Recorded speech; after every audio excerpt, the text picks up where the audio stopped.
Hey guys, Jeff Holman here with Intellectual Strategies. Today is December 22nd. I am still recreating some videos. I haven't done any. I've been posting daily, but I'm about out of the videos that I've created so far, so I need to catch up with some other videos. As I mentioned before, I deleted several videos, about 30 videos, 25 or 30, something like that. And so I have to recreate those because I want you to see what I did during that time. So this is a video that I'm touching on. I'm going to run through quickly some of the steps I did when I did my patent search for my duffel bag. And this isn't the whole thing that you're going to see here, but I'm just going to show you a couple of the pieces so that you can see what I did and see maybe how to copy what I'm doing or imitate what I'm doing and do some of it yourself. There is a lot more that you can go into on patent searching, and I do this. I do this for clients all the time. So I've got some things that I do that are different, and you're not seeing the whole process. And different types of searching are good for different types of results. What I'm showing you here is just consider it introductory. It's not meant to teach you how to search, but you might be able to use some of it for your own searching if you want to do that. But I do think that it's a great idea to do patent searching before you put a ton of time and energy into your own invention. Why is that? It's because you're going to find that there are a lot of things online, even just in the patent databases, that you've never seen out there on the market. You've probably heard the statistics that something like 97% of patents that get granted never get commercialized. They never become a product. Nobody ever buys them. Nobody ever manufactures them. Nobody ever sells them. But those patents still are considered what we call prior art. Prior art just means it's a public document that can be used to prevent people from getting a patent on the same type of thing later on. So if I come along with a duffel bag today in 2020 and somebody had created this back in the 1970s or the 1920s or 2019, then and they filed patent applications on the same thing or something that we would call, my change would just be an obvious change to what they're doing, then they're not going to give me a patent. Also, the things I look for in my own patents might be different from what certain clients want. Some clients want what's called clearance or freedom to operate. They want to know that if they go out and put $250,000 into making a product, that they are, that they have a very low level of risk that they'll be infringing somebody else's patent. That's one type of search. Another is what we call patentability search. Is if I do this, can I get a patent? Getting a patent and not infringing somebody else's patent are two very different questions. You do some of the same stuff, but the analysis, the results, the purpose are extremely different. They're from a legal perspective, we look at them totally different. We do different types of tests. We do different types of work. Oftentimes what happens is somebody wants a patentability search and we put a couple hours into it or something because people haven't made their product. They don't want to spend a ton of money just seeing if they can get a product made when they really need to put that money towards making the actual product. Whereas if you're doing a non-infringement search, we've done non-infringement searches and written opinions, formal, legal opinions that cost tens of thousands of dollars, if not more. So the purpose and the cost and the time and everything is pretty different. That's enough about that because that's not what this is about. So let me show you briefly what I do when I do some patent searching. And I'm just going to run you through here on the screen a couple things real quickly. I'm here at the USPTO or US Patent and Trademark Office website, uspto.gov. You can search Google patents. You can search the European Patent Office site. You can search lots of different databases. There's some paid databases you can access. Tons of ways to do this. And there's even some now new automated ways to do this. But I'm going to show you this because everybody's got free access to the USPTO website. So you just go into the searching patents, search here. And you need to know there are two different databases here. One is for published applications. Those are applications that were published but have not necessarily been finalized into issued patents. And then there's the actually issued patent database. And you'll find some overlap in those because some every application pretty much that becomes an issued patent has to go through the published application stage first. You'll find that there's some duplicates in there. We're not going to go into that in detail though. So I'm just going to scroll down here. I like to do the advanced search. You'll see here's the full text patents. This is the patent database. It only goes back to 1976 for Boolean searching or keyword searching. So if you want to go back earlier than that, you have to do classification searching. So going there in advanced, and I like to just open up a separate tab for each of those. So I open up one tab for that, and then U.S. Patent Application Database, I'm going to open up a tab for that one. Okay. And I'm going to cut and paste because I did this back a couple months ago, and I always keep a log or a document where I cut and paste the things that I find. So I'm just going to be cutting and pasting a few things here real quickly. And I open up both tabs because I like to do the same search in both at the same time. So this just means that's the results. Abstract. I'm searching the abstract for the word duffel. That's all that is. And I'm going to get that going.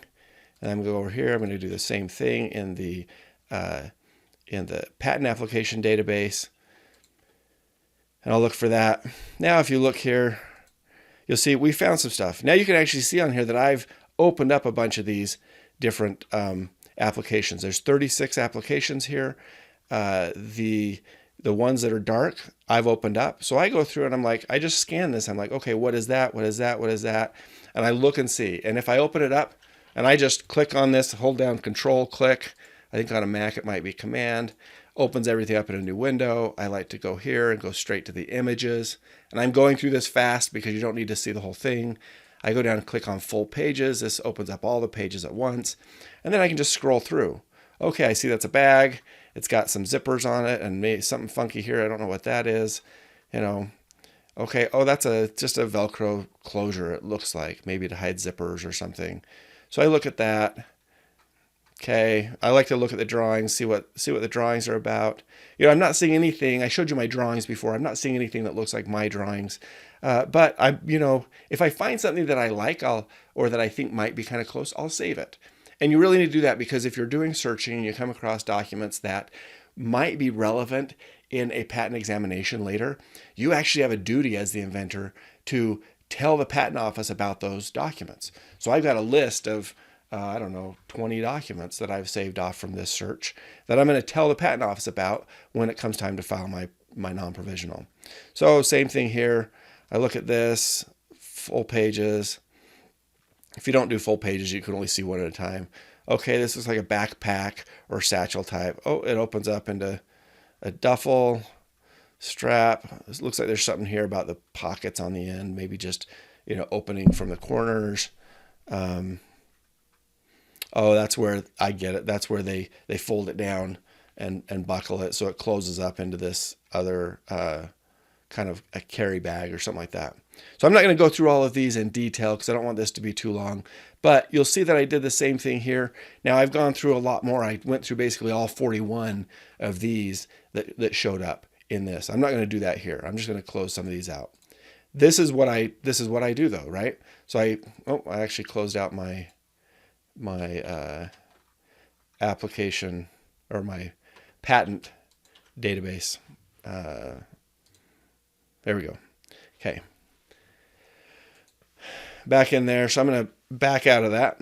Now I've got my two patent and application database things open. I'm going to scroll down through my list a little bit. So I looked at duffels, I looked at camera bags, I looked at different things.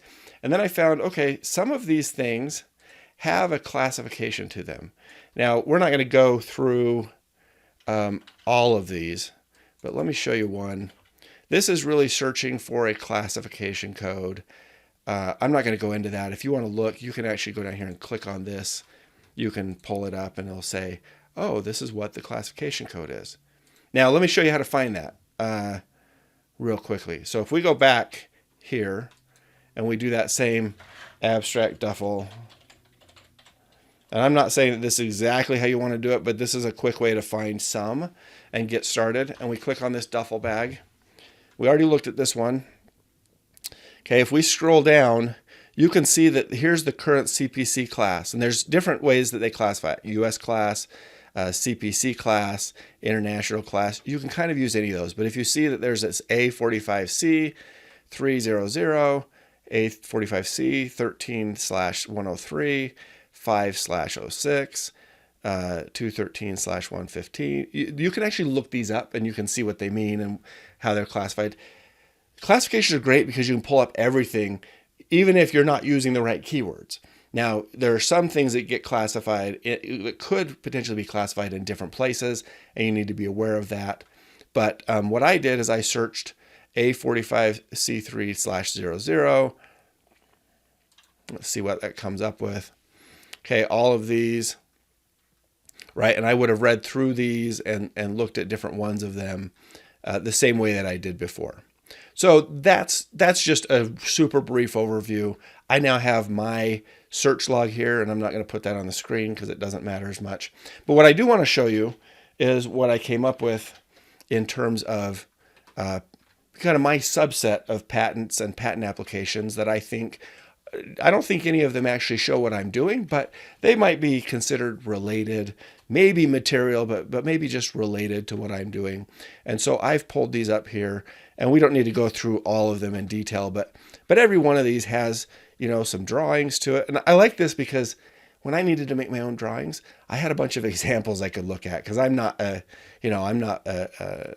natural born artist necessarily. And that's fine. I just need to be able to show what I'm doing. So this is a focus on the dividers and the Velcro and how they fit in or slip in there and attach. I don't go through the specification because most of the time for patentability, it's not that important. It could come up, but I'm not trying to do a super exhaustive thing. And so I spend more time saying, is this in the right general category? And does this show what I'm doing? It's possible that an application doesn't show, but maybe down below describes it.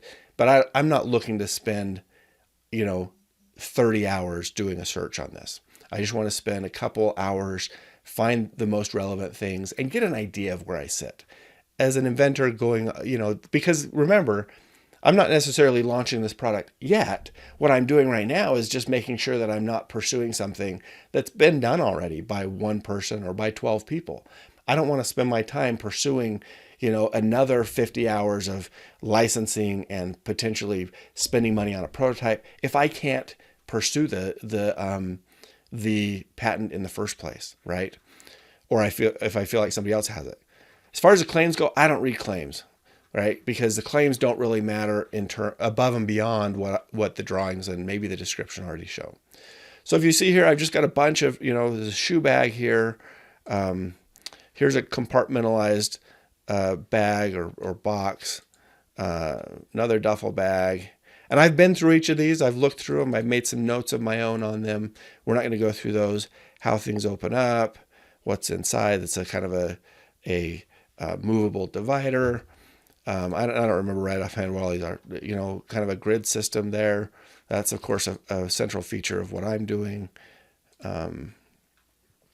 Again, just to show you a little bit about the examples of things that I came up with that might be considered relevant to the bag that I'm doing. Now, this one, I think, if I just caught that, this is actually the same bag, right? It's a Nike. Timothy Ford was the inventor, but it's two different Nike, Timothy Ford. It's two different versions. One of them is just what was it? These are both applications. One of them is just what's called a continuation of the other. So you'll find some of that. And in a continuation, the disclosure is going to be exactly the same. So I don't necessarily need both of these, but sometimes I grab both. Not sure what they are. I'd rather grab a little bit more than a little bit less if I need to. So there you have it. There's a good sampling of the types of things that I found. I didn't go back all the way to the 1920s necessarily. I didn't see anything though that was relevant there. So that's just a sample of searching. It's important to do searching, and I think you should do it in your own projects, but you should be economical about it. If you want to pay somebody to do it, great, pay somebody. There are ways to do that and put a little bit of time into it and ways to put a lot of time into it. But you should do it at whatever level allows you to get a sense of what's going on, while you're also figuring out if you want to move forward and put more time and energy into your own project. Anyway, thanks guys. I just wanted to share that with you. Catch you next time. Bye.